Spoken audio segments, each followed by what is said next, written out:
ভগবান সত্যিই কি প্রতিনিয়ত আমাদের সাহায্য করেন? হ্যাঁ, অবশ্যই করেন।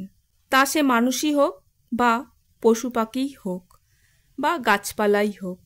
শুধু ব্যাকুল হয়ে ভগবানকে ডাকলেই ভগবান অবশ্যই সাড়া দেন। তার জন্য শুদ্ধ বস্ত্রের বা শুদ্ধ শরীরের কোনো প্রয়োজন নেই। প্রয়োজন আছে শুদ্ধ মনের, পবিত্র মনের। মন যদি অপবিত্র হয় তাহলে কখনোই ভগবানের সান্নিধ্য লাভ হয় না। যেমন এই ঘোর কলিতে কৃষ্ণকালী মা মঙ্গলা মায়ের মাধ্যম দিয়েই ধরাধামে আগমন হলেন, কিন্তু এটি অনেকেই মেনে নিতে পারছেন না। অমঙ্গলা, হা ঘরের বেটি আরও বাজে বাজে মন্তব্য করে চলেছে।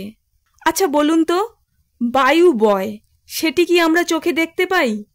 দেখতে পাই না তো, কিন্তু আমরা অনুভব ঠিক কিভাবে করি? যখন দেখি গাছের পাতাটি নড়ছে।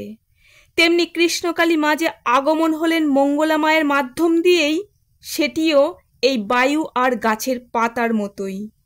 আমরা চর্মচক্ষু দিয়ে দেখতে পাই না ঠিকই, কিন্তু অবশ্যই অনুভব করতে পারি এবং প্রতিনিয়ত অন ক্যামেরায় প্রচুর প্রচুর মানুষের বাস্তব অভিজ্ঞতার কথা শুনে বিশ্বাস এবং অবিশ্বাস সম্পূর্ণ যার যার নিজের উপর।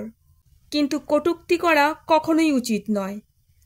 মঙ্গলা মা পবিত্র মনের মানুষ, তাই তো কৃষ্ণকালী মা আগমন হয়েছেন মঙ্গলা মায়ের মাধ্যম দিয়েই।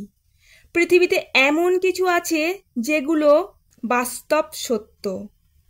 সুতরাং কৃষ্ণকালী মা এবং তার সঙ্গে মঙ্গলা মা এটিও সত্য। জয় কৃষ্ণকালী মায়ের জয়, জয় সোনা মায়ের জয়, জয় মঙ্গলা মায়ের জয়। সবাই ভালো থাকুন, সুস্থ থাকুন।